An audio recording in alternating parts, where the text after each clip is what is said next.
It is, I believe, for me, at the core of my entire purpose for being on this earth at this lifetime is to help other people grow and achieve freedom. I truly believe that that is my entire destiny. Every single life that I get to touch, every single person that leaves me an amazing comment on my YouTube channel or DMs me and says, I watched your YouTube videos for a year and set up my business. And I just got my first client, or I made my first $5,000 to pay for my kids' college because of the advice that you gave me. And, those just remind me to keep going, because my dream is to touch 1 million people's lives in that way. Even if it's a nugget of something that I've given or said or helped them with that has transformed their thought or helped them get to that next step, to just get to that place of breathing, that's really what motivates me. Welcome to Do Small Business Like a Big Boss, where we explore the real stories, hard-earned lessons, and game-changing strategies of entrepreneurs who've moved beyond the side hustle and built businesses that scale with confidence. This show is proudly sponsored by Project Icon. I'm your host, Aisha Jorge Massengil, your small business legal guide. Let's dive in. Welcome to Do Small Business Like a Big Boss, the podcast dedicated to uncovering the resilience, discipline, and strategies behind thriving small businesses. I'm your host, Aisha, your small business legal guide. And each week we sit down with entrepreneurs who've built from the ground up, sharing real stories about their challenges, victories, and the lessons that have transformed their journey. Today, I am thrilled to welcome Cheryl C. Perez, President and CEO of CCP Enterprises and the founder of Cheryl C. Perez Brands. Over the past 25 years, Cheryl has built and sold multiple 6- and 7-figure companies, and she's made it her mission to help entrepreneurs and nonprofit leaders build the operational, sales, service, and HR structures that they need to scale with confidence. She's also the host of CPTV, a weekly YouTube show where she provides free step-by-step process training for anyone ready to systematize their organization. Welcome, Cheryl. Hey, Aisha, how are you? I'm so excited to be here with you. I am fantastic. Thanks for asking. I really appreciate you agreeing to come and sit down with me for a little bit. It just was interesting in my researching you on all the socials and everything that you have some value, I think, that our listeners and viewers would really find fascinating and helpful. So I wanted to just start with your origin story and your foundation. Can you take us back to the beginning? Because you've built and sold so many companies over the past 25 years. What inspired you to take that very first entrepreneurial step? Ooh, well, thank you for having me first. And I am excited to be here with you. And thinking through that question, what inspired me? I would probably say hitting a ceiling as I was climbing the corporate ladder. You know, you're told when you're growing up that you are supposed to do all the things, right? You're supposed to go to college, you're supposed to go to graduate school, you're supposed to, get that corporate job and like climb this ladder. And as I was embarking upon that journey, because I did all the things, I hit a ceiling that I felt was really low. And it had already kind of been blooming in me. I mean, entrepreneurship has been something that, thinking back, now that I really truly understand what entrepreneurship is, I was always having some kind of entrepreneurial thing going on, even back to 7th grade. I used to sell now-laters on the playground at my school when everybody else would be playing. I'd, go to this candy shop that was at the corner of my street, and it was like an old school candy store. It was called Candyland. It's not there anymore. It's okay. And they would sell all the old school penny candy, right? And so at the time, now-laters, the real ones, the old school ones, the ones, not the chewy ones that we get today, the real ones. The one that take your molars out. Yes, those the real ones. And that's my favorite candy. So I used to buy them for 10 cents a pack and then resell them for 25 cents a pack on the playground. And that was because my mom, was a single mom. She was an LPN, so she was like, now when I think back to finding out what she actually made, I was like, I don't even know how she did it, but I hated asking her for money.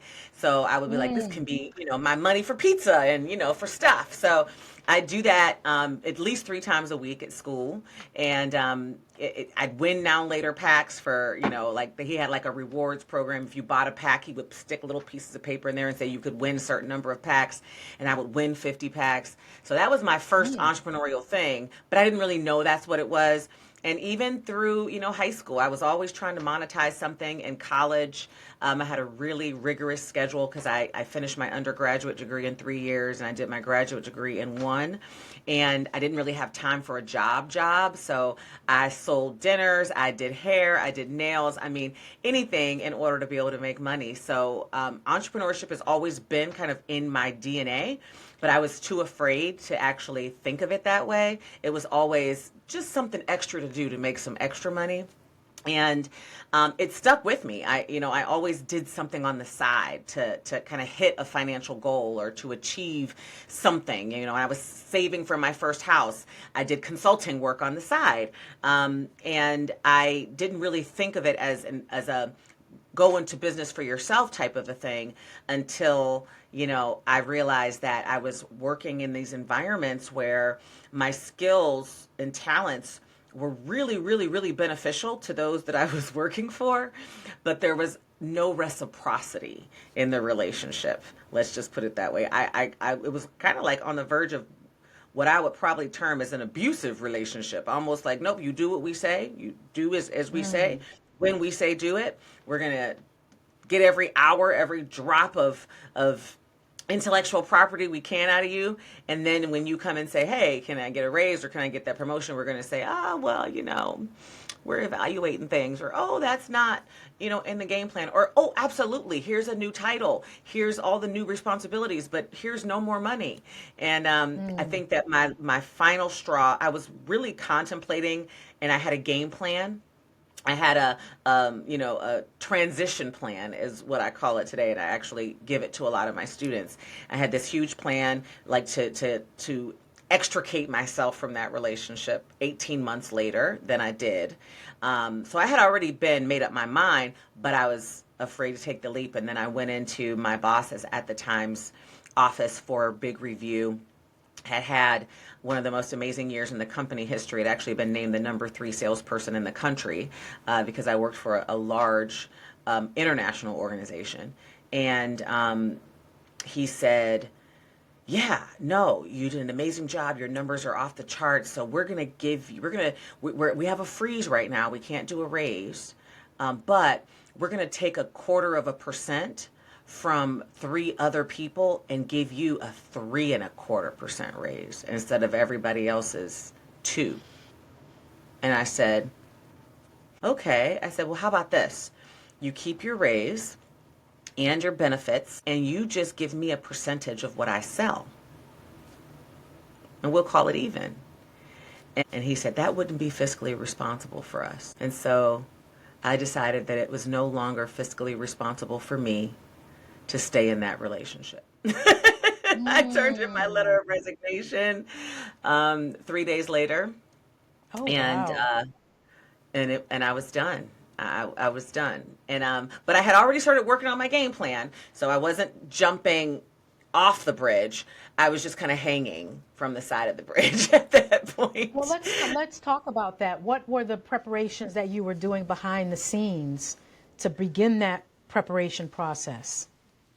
I think the first thing that I did was really get my mindset together. I did a lot of work around spending time really trying to understand what it was going to mean, right? What was going to feel different about it, and I had to work through a lot of fear and imposter syndrome things that were going on in my mind. And I think that was due to lack of clarity really surrounding the business that I really wanted to do, because I had a lot of different skills and talents and a lot of stuff that I could do, and I wasn't 100% sure if just transitioning into what I had been doing in corporate was exactly what I wanted to do in my own business. And so the first step was really getting clarity so that I could build that confidence to kind of overcome that imposter syndrome. And so really mapping out the business model, the idea behind the business, figuring out where my passion and skills kind of intersected, and then diving more deeply into the work around if that was something I could sell, like if that was something that people would actually buy, because it goes beyond just, thinking that there's a problem out there and really knowing that there is one and doing your market research. And so that first piece that I had finished was my market research, niching, determining what area, what niche I wanted to do, determining kind of what services, ideas around, products or services that I could sell, and getting an idea of what the market looked like was my first step. And as I continue to do that work, which took me a lot longer than it should have. Now, when I teach people how to do it, it's much, much quicker, but it took me a lot longer than it should have. And once I did that, I had a lot more clarity, which built the confidence. And I think that had I not already started trying to implement that transition plan, I probably wouldn't have quit 3 days later. I would have probably stayed in that, abusive relationship. It was just slowly getting things. So I officially registered my LLC, started making sure that I was keeping track of contacts that I made were in the past. Those would have been like the organization I was working for's contacts. They would have just gone into the organizational database and, CRM. And so I began to make sure that got my mind wrapped around, no, I'm going to be doing this, so I need to make sure that these connections are relevant to my future as well. And so those were some of the things. I mentally made that shift and knew that it was coming, so I began functioning and gaining clarity around what that looked like. And then the third thing I did was really get a better understanding and idea of my own financial breaking points, understanding, because that was a part of the confidence, right? What can I tolerate? What do I really need to make? What do I really need to sell? How much do I need to sell in order to be able to, continue to provide for my family? So those were the first few steps. Now, in the 9 to 5 transition planner that I now have for my students, it's complete now with all the things that I didn't finish before I took that leap. But I did kind of finish it after I took the leap. I was just already transitioned, so it really wasn't the same. But then it just came down to really finding out what I needed to do in order to really create a sound business structure so that I could do it successfully. And I was guessing. I was totally guessing. I want to go back to the idea of gaining clarity, right? Because in my experience, everyone feels a nudge, right? When you are contemplating a move such as this, it may start as a nudge or it may start as a sledgehammer. But you talked about the idea of getting clarity. What are some of the steps that you take to get that clarity? I mean, I think you talked about some of them, but I want to make sure that we're crystallizing it for the listeners. Yeah. What were some of the steps that you took to gain clarity about this is what I need, this is what's not working, and this is what I want for myself? So am I thinking about it as 25 years ago, Cheryl, or today, Cheryl? Let's start 25 years ago. Okay, all right. 25 Because now years you ago. fine-tuned it and Yes, refined I've it and totally fine-tuned it, crystallized right? it. Yes. And my 25 folks are years. your 25-year-old person. Okay. 25 years ago, Cheryl had no idea what that meant. So I had no idea what clarity I needed. I could just feel intuitively that whatever I was looking through, determining, I'm naturally an operations person. I'm naturally a strategies person. So I knew that I needed to create a strategy around what this business is going to look like. And so it involved a ton of research. And this was really before social media. This was before like YouTube University was even a thing.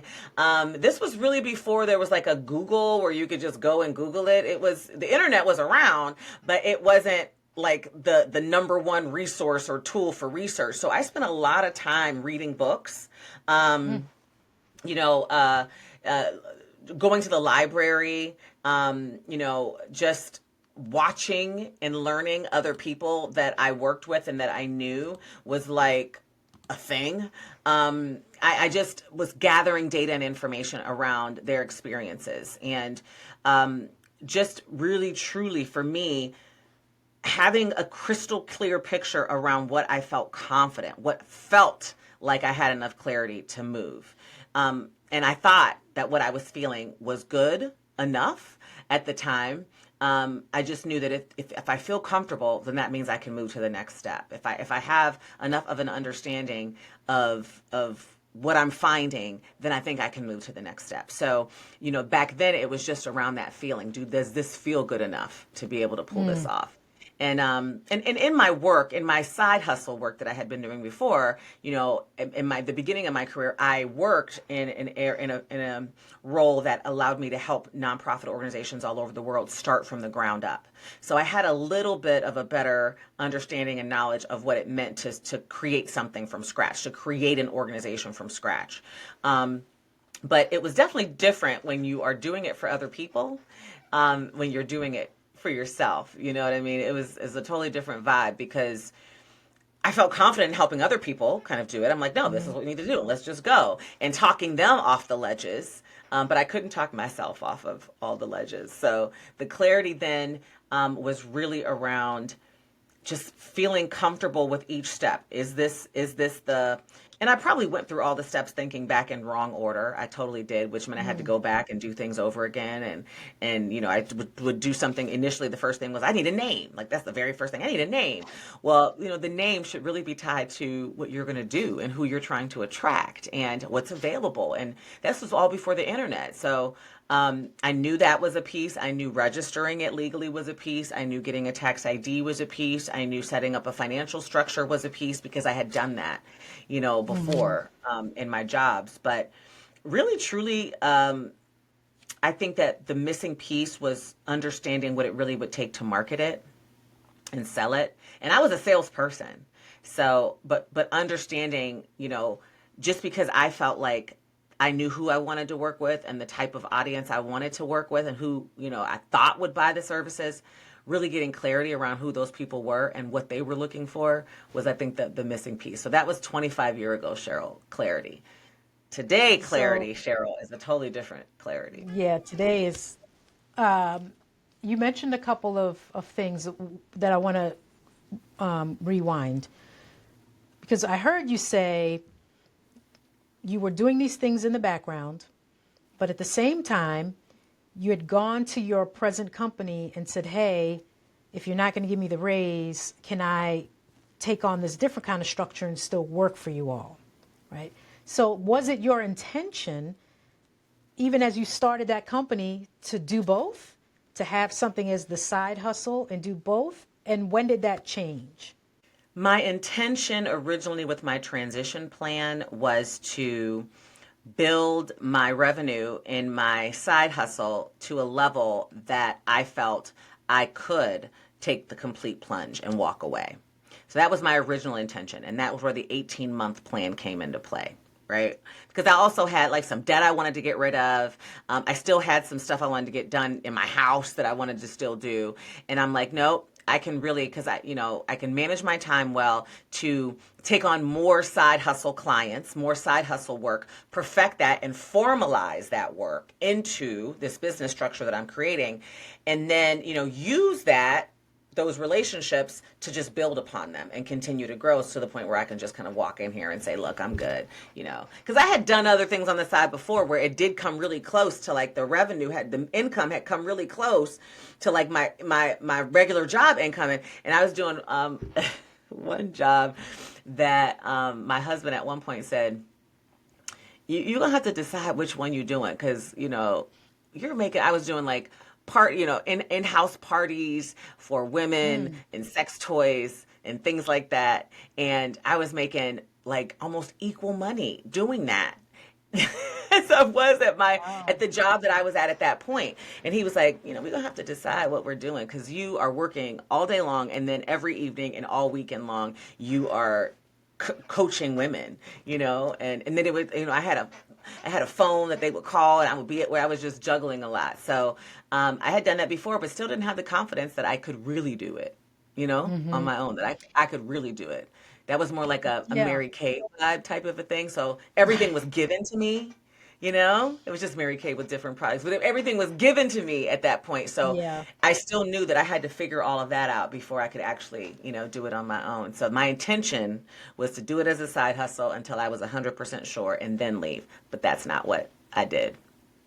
And there is an element, almost a safety net, right? When you work for someone else, you don't bear the risk. If something goes wrong, if the business cycles up, the business cycles down. That risk is typically borne by the company. And when you are on your own, you realize the magnitude of it rests with you. Yes. Did you have Yes. that There's kind of no other moment? department. Yeah, there's no. All the time. There's no other departments, right? I mean, even in my job, I only had to do my job, and then if somebody else needed to touch it, I could just send an email message to them or whatever and say, "It's your turn, take it over." And when you are your own boss, you are all the departments. There is Hmm. no one else to forward it to, unless you hire to that, right? Right, So right. it's a very big difference, right? Because if it works, if it doesn't work, it's on you. And I think that one of the big things that I would do differently looking back is, I think that I stayed in the if it doesn't work too often and too long, instead of focusing on the if it does work, because the reality is you can't fail. You Yeah. can't fail unless you give up. You just can't, right? Every Yeah, you just mistake or every learn. little tinge is a learning lesson. It's an Hmm. amazing learning lesson that as long as you are a person that can learn from those things and you take those in and then make the shift and the tweak that you need to make in order to move forward. If you're a person that never learns anything and doesn't take responsibility for anything or doesn't, look at things and say, wow, what did I learn from this? I messed up, then that don't apply. But if you are, you can't fail. And I think that I spent a lot of time worried about if it didn't work instead of believing in my heart and soul in order to manifest that it was going to work. Hmm. And then as it started working, I got a little bit better at well, if it's going to work, But in the Hmm. beginning, Lord, I stayed in that other space for way too long. And that's that mindset piece, I think, that Yeah. And is I will important. say there are people who always talk about mindset, and I used to think it was like voodoo, hokey stuff, but it really is Woo woo. critical when yeah, it's like the woo woo. It is really critical on the entrepreneurial journey to address mindset. I have a son who is an aspiring hip hop artist, and I do there are a too. lot of yeah, and there are a lot of people who are like, it's not going to work. And I will always say, what if it does? And Hmm. my vision is not his vision. And what if it does? And I apply that to myself. And I've taken, I think, DISC and some other like personality tests where they tell me like I'm the dreamer. And Hmm. even though I have like a very structured kind of conservative gig, I let my mind dream. What if it does Hmm. work out instead of being locked into what if it doesn't? And I just think that that's really important for people to appreciate. Like, you don't lose, you learn. And it's like, you miss 100% of the shots you don't take, as they say. Absolutely. You have to shoot your shot in this journey. So, all Amen. right. So you got to the point. You had your 18-month plan that seemed like it got cut short because you'd had enough. They were not going to acquiesce I to was fed your up. Yes. yeah, they were not going to acquiesce to your requests. So that was kind of your tipping point. And so tell me about what happened next. Oh, then I jumped. I jumped, and I did have still some clients that were in my side hustle thing. And so I was all in on them and I was doing the thing. I didn't keep marketing. I didn't know to do that. And then when those clients' work was done, I was sitting around like, Where they at? where are the rest of the clients? Like, where are they at? And I had to, for the first time ever, really sit down and come up with a marketing strategy that I had never really had to do on that level before, right? I mean, in theory, I had done it for in my previous work, helping organizations start from scratch, right? But to actually execute and implement it, to see if it works or not, it was like brand new, a brand new journey for me. And I was just in the thick of all of it, and I thought there were several times where I thought I had young children. There were several times where I thought, "Oh God, girl, what in Hmm. the heck did you do?" But I knew I could sell. And I knew that I said, the fact that I had the other gig and was in this peaceful state that it was a side gig made me let go of all the pressure, right? And so I had to release the pressure. And once I Mm. released the pressure of having to sell, having to do it. All of that same creativity, all of that same intellectual property that I'd used so many times before came back.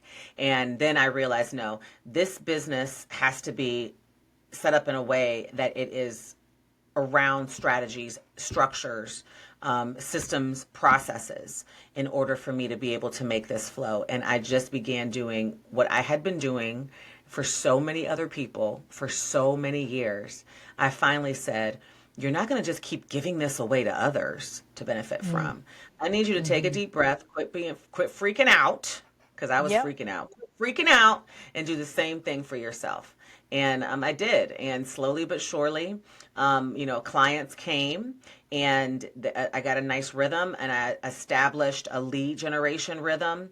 Then just started taking people through my processes. And I looked up about a year afterwards, and there were definitely ups and downs. There were definitely seriously late nights. There were definitely wins and losses. There were definitely a lot of no's in there, but there were a lot of yeses as well.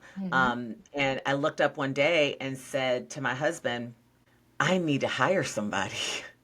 Like, I am too busy. I need to hire somebody. And he was in education at the time, so it was like summer break. And he was like, well, I can help. What do you need me to do? And I'm like, I need you to be my customer service person, because I was still on the sales side, the new business development side, so much that I didn't have anybody on the other side taking care of the Fulfill. customers and clients and responding time, response times and all of those things for the projects that I had that were actually in progress. And from our kitchen table, he sat there and, kind of became my customer service rep. And, at that point, it was like, oh my God. And I realized at that time, I was lucky because, I didn't have to pay him, obviously, because he was my husband. But I realized this is how people grow. Like, okay, because I had more Mm. time and less stress, so I could be in that complete clarity zone of moving forward and growing, because I had some stuff off of my plate. And that's when I said, all right, next year, I know he's got to go back to work eventually, so I won't have it. But I'm going to have to make sure that I take this plunge and hire somebody to replace him, because I can't go back. And Yeah. so I did. When he went back to work, I hired my first account manager for my clients. And I was freed up to sell even more and do even more. And that's when I realized the final S in the freedom framework, which is squads, growing and building your team. Yeah. Well, you dropped a couple of important gems there that I wanted to turn back to. One is just we obviously need customers, right? Clients, customers, whatever your space is. But there is a part of the process of not giving off the air of desperation when you are trying to pursue those clients, which I think is very important. And then, what you just talked about, the importance of growing a team. So Gerber talks about the idea of working on your business versus working in your business. And I think having a team really helps you do that. What are other things that newer entrepreneurs should look for to appreciate when it might be time to add to their team? That's a great question. I mean, and just, I want to loop back to what you said, working on your business, right? And working in it. The two things in order to be able to work on your business means that you do have to have support, right? You have to have team support. You also have to have time. And those are both things that you have to purposefully create. So a lot of times I think entrepreneurs get it wrong when they think, well, when I have time, I will work on my business. And you will never, that time will never just appear. You have to prioritize it, because if not, then the business will get away from you. You'll be in it so much that you'll look up and you can't go any further, right? You don't have the capacity to go any further. So you have to make the time and make the team. The thing that I would say was the trigger for me, and what I recommend to a lot of my students, is it's time when you are at capacity from a new client development perspective, meaning new clients. You can't take on any new clients, or you can't service the clients that you have. When your capacity begins to limit your revenue and retention, it's time. And even if you think you can't afford it, it's time, because you'll never get over that hump. When you can, when I've had, coaches, consultants, in program service providers that I work with, and they're like, I just can't take on, I had to turn a client down. Ooh. or I had to, you know, say no, or I had to like not go after that opportunity. When you start to feel that, that's a real sign. Or when clients are leaving you, right? Mm. When they're complaining, when you're dealing with a lot of stupid customer service stuff, when you probably don't even have your customer service processes in place, but you definitely need some support over there. Because if you're always in client delivery and creation, or in client attraction, or in acquiring clients and customers, and you can't take care of the ones that you have and be responsive and treat them the way that you expect to be treated as a customer, that's the other true sign. That's when you know. That's when you really know. So going along those same lines, what's one big business system that you've implemented? Because you're like the queen of process and systems that you think most small entrepreneurs or small business owners overlook when they're starting out. Lead generation process. Lead generation process, a lead generation system, a marketing system. I think that that's something that people, and because they're not like the cheapest systems, right? They're not like, Mm-hmm. the good ones are not the cheapest systems. And I think that people are like, no, it's okay. I'm just going to network my way there, or I'm going to refer my way there. And the reality is, when you are only focusing your marketing strategy in one area, in your bucket, every lead is in that one bucket, you'll experience the ebbs and flows. But when you have a diversified marketing strategy and stream in place, then your business will be consistent and go up. So, the number one system, I would definitely say, aside from, obviously, I mean, I hope like the basic operating ones, like email, a communication system is kind of basic, but I may have skipped over that. Maybe it's not basic for everybody. You got to have email, you got to have phone. Let's just go back there. You got to have, Right. file management, you got to have that. So that's like a given, right? That's a part of your basic operational structure. But the overlooked one, I think, is the critical need for a marketing system, a go high level system, that you can automate as much of that lead nurture, sales sequence, sales process, that you can do all of that with, because you can't spend all your time there and and Mm-hmm. and and have success.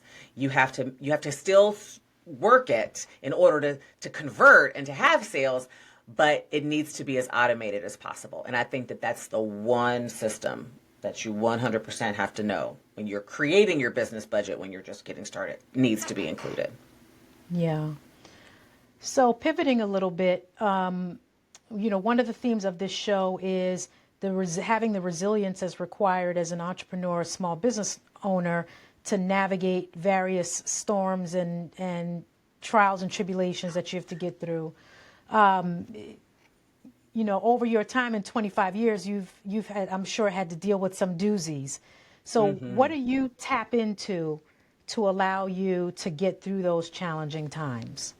In 25 years, what I tap into has grown so significantly. And honestly, as you are in it longer and you grow and you get bigger, I feel like the ups and downs are bigger. The downs are bigger, right? Because they have that Mm. much more impact, and you have that much more pressure. Like today, if I give up, my giving up doesn't just affect me, it affects my team's families and lives. Like now, it's a lot more pressure. Like for it's like, now I know, I mean, I'm talking about, I may have 9 people on my team, but those people have wives and children. So now I'm, Mm-hmm. exponentially responsible for everybody. And so the pressure is that much higher. And when I do experience a down, now it has to be a proactive process. So before it was reactive. I'd wait for something to happen and then try to get myself and pull myself out of it. Now I have practices in place that proactively keep me from getting there. And Mm. that's really the only thing that I can say that has changed in what I really do now. And that includes a very strict, morning routine that includes meditation. It includes releasing stress. It includes boundaries around what I let enter my mental space before I'm all the way psychologically ready for the day. So, little things that I do, like my phone automatic, and sometimes it's annoying because I really do need to get the notifications, but my phone goes into do not talk to me at 10 o'clock at Mm-hmm. night, and it stays there until 8 a.m. And some people say, well, mine Mm. turns off at 6. Well, mine turns off at 8 because at 6:30 I'm getting up and I'm doing my morning routine, and I don't want anything to Right. interrupt that. So I don't turn over and grab my phone and go right into anything.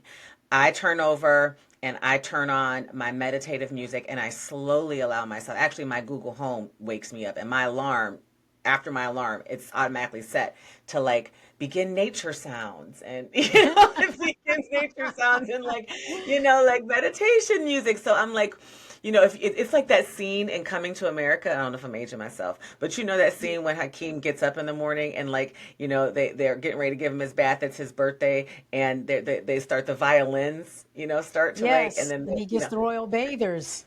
that's the vibe that takes place in my morning. Like the violins start, and then I'm like, good morning. Like I Ah, turn to my dogs and I'm like, good morning. And then I go right into pulling out my journal and trying to remember, I try to focus on my dreams and any kind of like downloads and stuff I had while I was sleeping. mm, Downloads from God is what I always say. And I go right into meditation, a minimum of 30 minutes of meditation, deep breathing. And then, I turn on my favorite podcast or my favorite positive get yourself together affirmations or anything like that, music that's going to get me in a good space, and then I mm-hmm. proceed to get dressed, and then right around that time my do not disturb comes off, and by the time I get back to my phone, all the notifications are in there and the emails and all that stuff. But I have a very strict rule around that, and that is a boundary that's set. My calendar is blocked. You can't schedule appointments that early. You just can't, because I can't deal with what the day might how life might be lifing that day if I'm not Mm-hmm. proactively approaching it. And I Yeah. found that by doing that, and I have an amazing meditation practice from a book. It's the 6-step meditation. It includes love and compassion, gratitude, forgiveness, daily intent, life vision, and then also blessings. And just finishing my meditation with a real good talk with God and a hug, honestly, from God. Mm, Maybe I literally visualize hugging him, her, or I love whatever it. he or she is to you. But that hug at the end of my meditation of that light and that energy lets me know that I'm protected and that he's always got my back. So when things happen, I'm always like, I can get a crazy looking email and be like, that is so fun. That's so interesting. Like, That's oh my cute. Isn't goodness. that Like, cute? it's not even that serious. Oh my gosh. Yeah, Okay. that's cute. So it really does. Instead of me being like, and going, my central nervous system it immediately locking up, mine, very much so doesn't lock up anymore. It just All right, doesn't. I got a couple more questions and we're going to get you out of here. Okay. After building and selling multiple companies, what keeps you motivated to help others do the same? It is, I believe, for me, at the core of my entire purpose for being on this earth at this lifetime is to help other people grow and achieve freedom. I truly Mm, believe that that is my entire destiny. And to help people transform their lives. And that's what motivates me. Every single life that I get to touch, every single person that leaves me an amazing comment on my YouTube channel or DMs me and says, I watched your YouTube videos for a year and set up my business, mm, or and I just got my first client, or I made my first $5,000 to pay, for my kids' college because of the advice that you gave me. And those just remind me to keep going, because my dream is to touch 1 million people's lives in that way.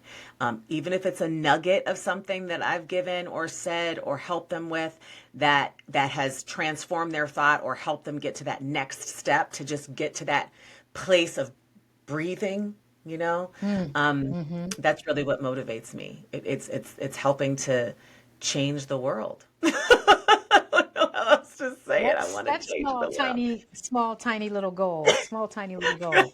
I want Uh, everybody to be able to get up and have a leisurely morning. I want everybody to be able to jump on an airplane when they want to and go take a vacation. I want everybody to be able to care for a loved one who's sick or hurt and not have to worry about somebody telling them that they can't take time off. Like that in itself is crazy. And I want everybody to be able to share that with their own legacy and their own children and say, you can live a life of freedom and be financially stable and free and, do everything that your heart desires. all right. This is the last question. Okay. When you hear the phrase, do small business like a big boss, what does that mean to you? There's no other way. there's not even another option. I mean, when I say do small business, when I hear that, I think don't half-ass it. Don't take shortcuts. Set your business up like the 7-figure, 8-figure, 9-figure business that you imagine it's going to be from the beginning. Go above and beyond in your structure. Don't be like, oh, only. I've had clients literally, coachees tell me, well, I don't really need that right now. That's for big businesses. And I'm like, oh, so that's not what you want to be, because you're in the wrong coaching program or you have the wrong coach. You just heard the vision. My visions are definitely not small. And so I only want to coach people who have big dreams. And so if someone tells me, oh, that's for big business, that process is for big business, or, creating that type of structure is for big business, I'm just going to, do it over here. And I'm like, well, we're definitely not compatible in that sense. So when you do small business like a big boss, we're not. I'm thinking you're doing small business like a big boss. That's exactly. There's no other way to do it.